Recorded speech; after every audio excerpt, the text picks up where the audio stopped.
Assalamualaikum warahmatullahi wabarakatuh. Sabtu tanggal 15 Mei 2021.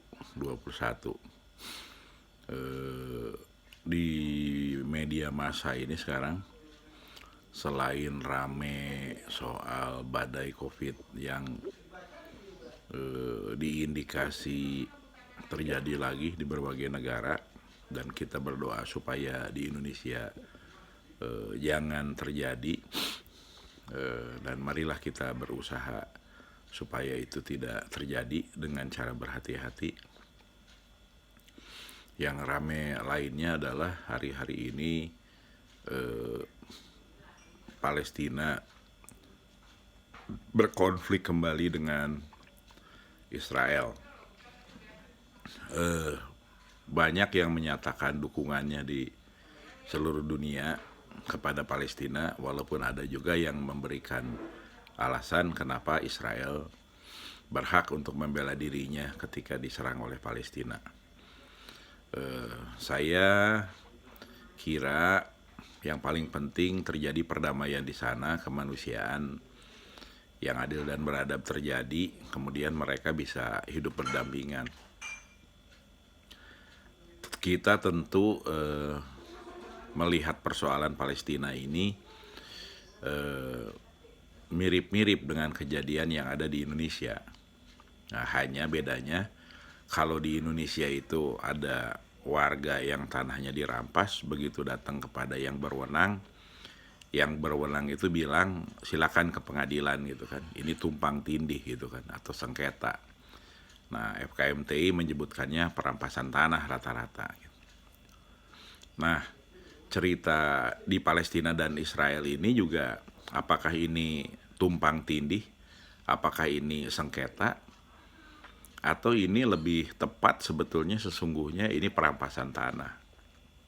Karena Israel makin hari makin luas tanahnya, kemudian bangsa Palestina makin habis tanahnya. Jadi ini terindikasi perampasan tanah gitu kan. Jadi, dan itu terjadi sejak tahun 48, di mana bangsa Israel itu diberikan kemerdekaannya di situ pada tanggal berapa Mei ya, lupa saya, 21 atau 15 Mei kemerdekaannya. Jadi pertempuran ini sekarang juga bisa jadi di dalam rangka memperingati kemerdekaannya juga gitu kan. Seperti itu. Nah, Presiden Indonesia membela bangsa Palestina dalam artian sebetulnya mengimplementasikan pembukaan Undang-Undang Dasar 45, di mana ikut menjaga perdamaian dunia. Jadi arahnya ke sana. Nah, oleh karena itu saya kira sungguh penting dan cantik sekali ketika Presiden Republik Indonesia menyatakan bangsa Palestina ini harus dijaga tanah airnya, tanahnya nggak boleh dirampas, dan harus ada keadilan dan kemanusiaan di sana. Itu indah sekali jika di dalam negeri sendiri Pak Presiden setelah 2 kali rapat terbatas, kemudian juga Pak Kapolri menindaklanjuti,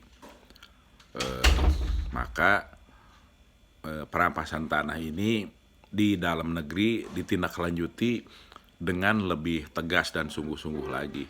Itu penting sekali gitu kan. Jadi ini pesan pentingnya gitu kan. Jangan seakan-akan di luar negeri itu diperhatikan supaya tanah-tanah Palestina tidak dirampas, tetapi di Indonesia bukan hanya di Teluk Naga, bukan hanya di tanah Kafling Polda yang jelas sertifikat hak milik gitu kan. Kalau di Teluk Naga tuh orang udah tinggal puluhan tahun, bahkan ada yang udah 50 tahun di situ gitu kan. Kemudian juga di Kirai, di Cengkareng, Budi Kendi itu kan, di BSD, Rusli, Robert Sujasmin di Kelapa Gading gitu kan, Haji Astari di Sumur Batu, kemudian juga Nur Hayati di Cipayung situ, kemudian juga Bu Jubaedah di DI Panjaitan di Cawang gitu kan, kemudian juga Agusni di Taman Mini situ, sertifikat hak milik gitu kan, bisa mungkin diambil atau diusahakan oleh oknum lah ya, yang walaupun di Kodam gitu kan. Kemudian juga ada Dayak Tabalong, kemudian juga ada di Berau, ada di Sentani juga tuh bandara, jangan lupa itu harus dibayar juga itu 50 hektar yang jadi bandara itu. Kemudian juga di apa namanya yang di MT Haryono itu ada Nugroho gitu kan, udah keputusan presiden dulu dasarnya ke situ gitu kan, sampai hari ini belum selesai. Termasuk juga asrama Brimob di Ciputat gitu kan, pinjem dulu polisi di situ ya, dituntaskan lah. Kalau saya sebutkan terus menerus ini bisa panjang sekali karena banyak sekali, ada di Batam, ada di Lampung gitu kan, yang gusuran tol tuh di mana-mana, bayarnya ke orang lain gitu kan, atau belum dibayar dan lain-lain. Jadi saya ingin menyampaikan ketika Pak Jokowi sudah tegas ikut untuk menjaga apa namanya istilahnya tuh kemanusiaan ya dan keadilan di bangsa Palestina. Semoga di dalam negeri juga para aparat dan birokrat ini menindaklanjutinya gitu kan. Jadi jangan ada camat aja bisa tidak mengikuti keputusan pengadilan, padahal itu sudah sampai Mahkamah Agung dan hanya amar keputusannya untuk ditulis saja, bukan yang repot-repot gitu kan. Ngikutin amar keputusan aja nggak mau, dan itu masih dibiarin gitu kan. Jadi lucu nih negara nih kalau kesannya itu tegas, tetapi pada pelaksanaannya aparatnya sendiri tidak melaksanakannya. Jadi ini penting sekali ketika Pak Jokowi sekarang menyampaikan bangsa Palestina itu harus dibantu perjuangannya untuk supaya tanahnya tidak terampas gitu kan, seperti bangsa aborigin dan Indian. Sementara kalau aparat dan para pembantunya tetap seperti sekarang, kenyataannya di lapangan banyak sekali itu tanah-tanah yang dirampas dan nggak bisa dipertahankan, bahkan ditolong gitu kan. Nah, ini penting sekali mengingat kalau kita lihat sejarahnya dulu, ketika karet, kemudian juga teh di zaman dulu, orang bilang zaman Belanda ya, sama aja inti plasma intinya orang Belanda, perusahaan Belanda atau dari pemerintah Belanda. Kemudian bangsa yang ada di sini dulu kan gak ada Indonesia ya, bangsa yang tinggal di Nusantara ini berkebun gitu kan, menjuali kepada mereka karet, teh, semua gitu kan.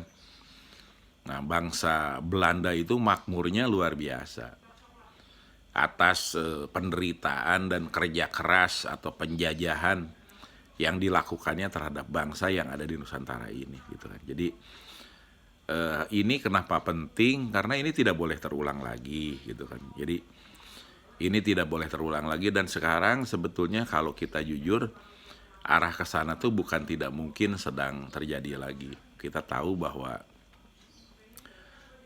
menguasai dan penguasaan terhadap manusia, kemudian sumber daya alamnya, itu sungguh akan membuat sebuah bangsa bisa makmur. Nah, oleh karena itu kembali lagi sungguh sangat penting ketika pemerintahan di negeri ini berpihak dan nyata menjaga negeri ini, tidak hanya basa-basi, tetapi betul-betul melaksanakannya. Dan itu nanti akan terbukti dengan proses adu data. Jadi para korban perampasan di Indonesia ini sekarang sudah berbicara bagaimana mungkin saya bisa kalah di pengadilan padahal tanahnya tidak dijual gitu kan, tidak pernah dijual.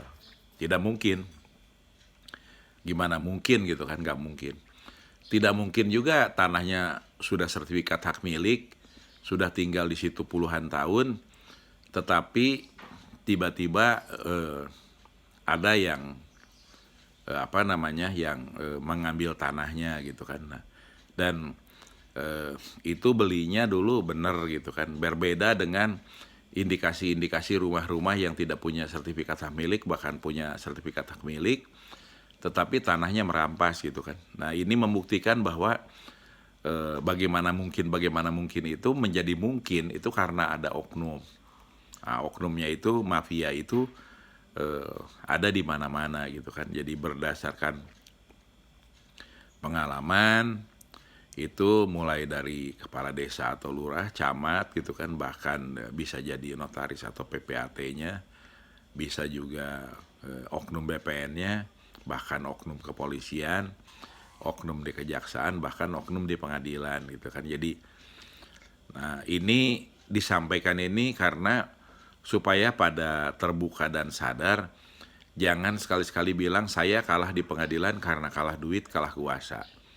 Kalau Anda masih menyebutkan saya kalah di pengadilan karena kalah duit dan kalah kuasa, Anda sesungguhnya sedang menyerumuskan diri Anda sendiri gitu kan, tidak menyampaikan secara benar bagaimana tanah Anda dirampas. Karena pada dasarnya walaupun Anda kalah duit gitu kan, Anda kalah kekuasaan, tetapi ketika kebenaran yang Anda sampaikan, orang akan paham bahwa sesungguhnya Andalah yang benar. Dan ketika saat ini misalnya menurut banyak orang kekuasaan itulah yang menentukan gitu kan. Nah, tetapi suatu hari insya Allah kebenaran yang akan menjadi pegangan banyak orang gitu kan. Jadi sampaikanlah kebenaran itu dengan cara yang baik, dengan cara yang santun, sehingga semua orang tahu bahwa Anda memang korban perampasan tanah. Apakah tanah Anda itu masih girik, apakah tanah Anda itu sertifikat hak milik, atau Anda tinggal di situ sudah 50 tahun, bahkan sebelum Anda merdeka Anda sudah di situ gitu kan. Jadi sampaikan kebenarannya.